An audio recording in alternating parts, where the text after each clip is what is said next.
दोस्तों, पाकिस्तान पे भरोसा करना डोनाल्ड ट्रंप के लिए बड़ा ही भारी पड़ रहा है। जी हाँ, आपको याद होगा US security agencies continuously Trump को कह रही थी कि कुछ भी हो जाए, इन पाकिस्तानियों पे भरोसा मत कीजिए। उसके बावजूद भी डोनाल्ड ट्रंप ने कहा था कि big bold beautiful Islamic pact बन रहा है, मक्का पैक्ट साइन हुआ है, हम इसको सेलिब्रेट करते हैं।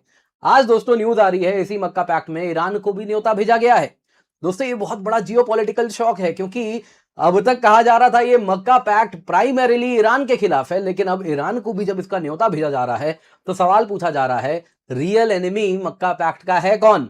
जी हां, क्या वो यूएस और इजराइल है? उनके खिलाफ क्या ये मक्का पैक्ट साइन किया जा रहा है? क्योंकि इस वक्त ईरान ऑलरेडी यूएस और इजराइल के खिलाफ एक वॉर लड़ भी रहा है, ऑन एंड ऑफ है, लेकिन एडवर्सरी तो उनके वही हैं। तो क्या यहां पे मक्का पैक्ट में उनको न्योता भेजा गया है? जी हाँ, काफी चर्चा हो रही है इस मक्का पैक्ट पे। ऑलरेडी आपको बताया था, ऐसी आहटें आ रही है बांग्लादेश भी इसको ज्वाइन कर सकता है। अब आप देख सकते हैं एज इट इज वही न्यूज में आया है कि बांग्लादेशी मिनिस्टर ने कहा है कि हाँ, हम एक्सप्लोर कर रहे हैं, हमको भी कोई बुला ले मक्का पैक्ट। आपको बताया था ऑलरेडी एमबीएस ने न्योता भी भेजा है बांग्लादेश के प्राइम मिनिस्टर तारिक रहमान को। लेकिन दोस्तों, उससे बड़ी खबर यह है जो कि ईरान से आ रही, कि ईरान को न्योता भेजा गया है पाकिस्तान, तुर्की, सऊदी अरेबिया के मक्का पैक्ट का हिस्सा बनने के लिए। और यह बहुत बड़ा जियो पॉलिटिकल शॉक है, ट्रंप एडमिनिस्ट्रेशन के लिए सबसे बड़ा शौक है। क्योंकि जिस तरफ वो एक तरफ कह रहे हैं कि ईरान को हम डिप्लोमेटिकली आइसोलेट करेंगे, जो भी ईरान के साथ ट्रेड करता है, डिप्लोमेटिक रिश्ते रखता है, उस पे सैंक्शंस लगाएंगे, और वहां पे ये न्यूज आ रहा है कि उसको तो न्योता भेजा गया है मक्का पैक्ट ज्वाइन करने के लिए। दोस्तों, आखिरकार पाकिस्तान इसको कैसे डिफेंड करेगा? क्योंकि ये ट्रंप बड़े ही ज्यादा इससे नाराज होने वाले हैं। और एक तरफ बांग्लादेश और एक तरफ आप अगर उसको ले लें, पाकिस्तान को ले लें, और चाइना की इसका सपोर्ट ले लें, और टेक्नोलॉजी ट्रांसफर और मनी ट्रांसफर ले लें, और वो फंडिंग सऊदिया की अगर बांग्लादेश भी पहुंचने लगती है, यानी सऊदिया से पैसा आया बांग्लादेश ने वेपन खरीदा तुर्की का और पाकिस्तान का। ये कॉम्बिनेशन मुझे इसमें अब समझ आ रहा है। अगर बांग्लादेश इसका हिस्सा बनता है और बांग्लादेश को बड़ी अच्छी तरह से वेपनाइज किया जाएगा, सऊदी का डॉलर लगाकर, तुर्किया की टेक्नोलॉजी लगाकर, और पाकिस्तान का मैन पावर लगाकर, यस, ये मैन पावर कहीं भी एक इधर उधर यूज हो या ना हो, बांग्लादेश में पाकिस्तान का मैन पावर जरूर यूज होगा, स्पेशली बैकड्रॉप में उसी टेक्नोलॉजी को एग्जीक्यूट करने के लिए। किसी भी ऐसी कंडीशन में आने वाला वक्त भारत के लिए जियोपॉलिटिक्स के नजरिए से मक्का एग्रीमेंट को लेकर एक चिंता का विषय साथियों हो सकता है। इसलिए मैंने कहा बहुत दिनों बाद एक जियोपॉलिटिक्स पर हम एक कवरेज करते हैं। इजराइल के खिलाफ भी ये संगठन क्या बन रहा है? ईरान के लिए बन रहा है या भारत के लिए बन रहा है? यह भी एक बीच का सवाल है साथियों। अमेरिका का क्योंकि इस पर आशीर्वाद है, कहीं अमेरिका खामखा इजराइल को टेंशन तो नहीं देना चाह रहा। वही वाली बात जो मैं बहुत पहले से आप लोगों से बोलता आया हूं कि कहीं ना कहीं अमेरिका ये नहीं चाहता कि इजराइल बिल्कुल फ्री वर्ल्ड में जिए। वो चाहता है वो भी किसी इस्लामिक दबाव में जिए, ताकि वो अमेरिका को अपना बाप मानकर चले। तो ये पूरा जो मुहिम है मक्का एग्रीमेंट की, ये दो के खिलाफ मुझे लग रही है। ईरान के खिलाफ अब ये नहीं लग रही है मुझको, या ये इजराइल के खिलाफ कल को इस्तेमाल हो सकती है, वर्क कर सकती है। और सऊदिया का अगर थोड़ा सा फैक्टर हटा दें तो पाकिस्तान, बांग्लादेश और चाइना तीनों मिलकर इंडिया को हार्म करने में ना कोई मौका छोड़ेंगे और ना इस चीज से शर्माएंगे। तो बहुत आने वाले वक्त में वेट एंड वॉच करते हैं, एंड लेट अस सी किस तरीके से ये चीज अनफोल्ड करती है। ईरान को दोस्तों न्योता आया है मक्का पैक्ट का, ये बताने वाले स्वयं ईरान के पार्लियामेंट्री न्यूज एजेंसी खाने मिलत, जो कि उनकी न्यूज एजेंसी है, पार्लियामेंट की न्यूज एजेंसी है, उनके हेड महिदी रहीमी ने ये बात बताई है। इन्होंने लेबनान के एक अखबार को अल मयादीन को यह इंटरव्यू दिया, जिसमें उन्होंने कहा कि ईरान को न्योता आया है मक्का पैक्ट के लिए, और फिलहाल ईरान कंसिडर कर रहा है कि क्या उसको इसका हिस्सा बनना चाहिए, नहीं बनना चाहिए। जो भी है, इन्होंने कहा कि ये ईरान के लिए बहुत बड़ी जीत है, क्योंकि वो हमेशा से यही तो कहता था कि जितने भी देश हैं यहाँ पे, रीजनल कंट्रीज हैं, वो स्वयं अपना सिक्योरिटी आर्किटेक्चर बनाए, यूएस को उखाड़ फेंकें। ईरान जो इतने समय से कह रहा था, देखिए आज वही हो रहा है।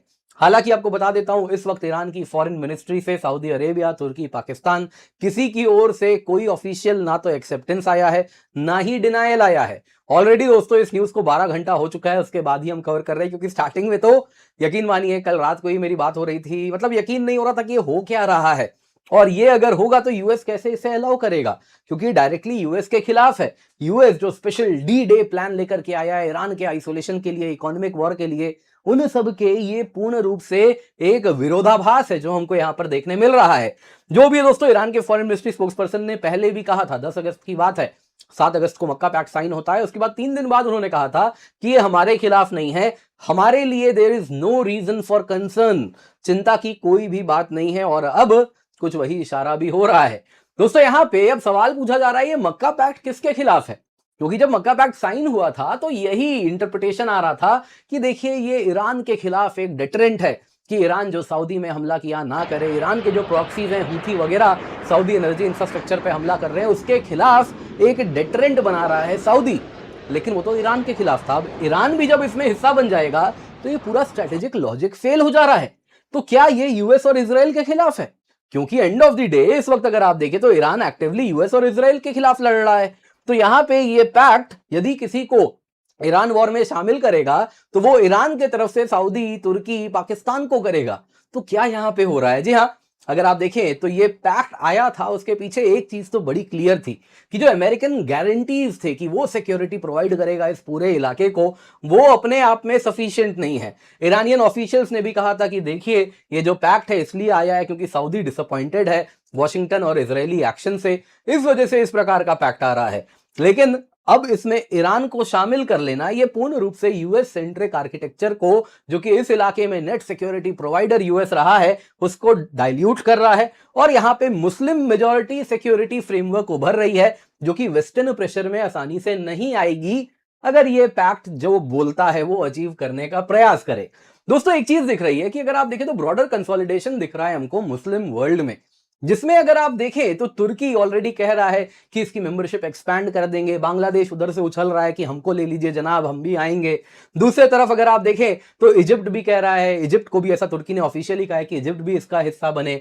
अब इजिप्ट आ जाएगा तो तुर्की बड़ा खुश है क्योंकि उसका बॉर्डर डायरेक्टली इजराइल से लगता है, तो कुछ इजराइल का बैकयार्ड, जिस प्रकार से इजराइल ग्रीस, साइप्रस के साथ एक सॉर्ट ऑफ इनफॉर्मल ग्रुपिंग बना के रखा है, तो उसके खिलाफ यहां पे वो इजिप्ट को शामिल कर लेगा, लेकिन सऊदी इसमें इजिप्ट को आने नहीं दे रहा। तो बहुत सारे समीकरण यहां पर देख रहे हैं। एक चीज देख रही है कि ये पहली बार है जब दशकों में एक सिक्योरिटी ब्लॉक बन रहा है इस इलाके में इस्लामिक आइडेंटिटी के आधार पे। पहले भी प्रयास हुआ है, जी हां, अगर आप देखें तो इजिप्ट और सीरिया एक सिंगल कंट्री बना लिए थे, यूनाइटेड अरब रिपब्लिक। जी हां, ये दोनों देशों का एक यूनाइटेड अरब रिपब्लिक था। फिर सीरिया में कू कराया गया और मोनार्की वापस बैठा दी गई। कौन कराया? आप तो समझदार हैं, आप जानते ही हैं। दोस्तों यहां पे अगर आप देखें तो एक चीज बड़ी क्लियर दिख रही है कि इस प्रकार की चीजें शेल्व कर दी गई थी क्योंकि इस्लामिक आइडेंटिटी अपने आप में यूनिफायर नहीं है। पाकिस्तान एक देश भी सरवाइव नहीं कर पाया बस इस्लामिक आइडेंटिटी के आधार पे, और अभी भी इस्लामिक आइडेंटिटी वो सेंट्रीपिटल फैक्टर नहीं है। कारण है इस्लामिक आइडेंटिटी अपने आप में अगर आप देखें तो उसमें बहुत सारे कारण है जिस वजह से डाइवर्जिंग फोर्सेस एक्ट करते हैं। सुन्नी शिया हो गया, अरब नॉन अरब कंट्रीज का अलग अगर आप देखें तो आइडेंटिटी है। अरब कंट्रीज बाकी पाकिस्तान वगैरह को कहते हैं कि तुम तो असली हो ही नहीं, हम हैं असली, और इस प्रकार की बातें होती रहती हैं। वैसे ही इस इलाके में कोई मोनार्की है, सऊदी, यूएई, तो कोई रिपब्लिक है, इजिप्ट वगैरह, तो इस वजह से भी यहां पे बहुत सारे डिवाइड्स हैं। तो इस प्रकार का स्ट्रक्चर होल्ड करे इसकी संभावना बेहद कम है।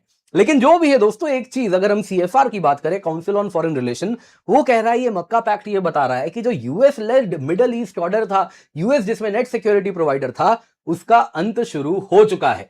अब दोस्तों सवाल यहां पूछा जा रहा है कि आखिरकार सऊदी अरेबिया चाहता क्या है? वो end of the day Iran के खिलाफ प्रोटेक्शन चाह रहा था, अब ईरान को ही इसमें ले आया जाएगा। तो क्या हो रहा है यहां पे?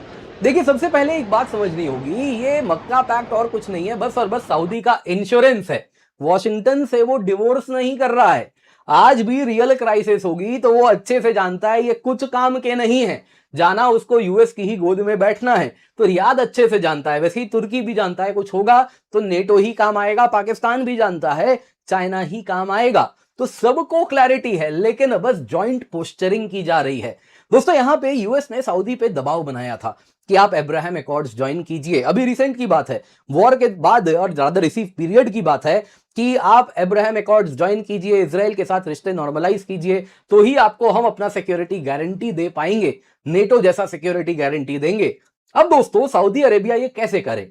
है तो मोनार्की, एमबीएस जो चाहे वो कर सकते हैं, लेकिन मोनार्की होने के बावजूद भी लोगों का आक्रोश जब फूटेगा तो न जाने क्या होगा। 96% सऊदी अरब इजराइल टाइज के खिलाफ हैं, तो इसलिए यदि एमबीएस वो करते हैं तो विद्रोह की संभावना बढ़ती है। और वहीं पर ईरान भी बैठा है जो कि इस प्रकार के विद्रोह को और ज्यादा जोर शोर से सुलगा भी सकता है। तो इस वजह से एमबीएस नहीं चाहते थे कि इस प्रकार के किसी भी इजराइल के साथ रिश्तों को नॉर्मलाइज करें, लेकिन सिक्योरिटी गारंटी के नाम पे ब्लैकमेल किया जा रहा था। तो एमबीएस ने दिखा दिया कि देखो मैं ऑल्टरनेट सिक्योरिटी आर्किटेक्चर बना के दे रहा हूं और मैं उसका लीडर भी हूं।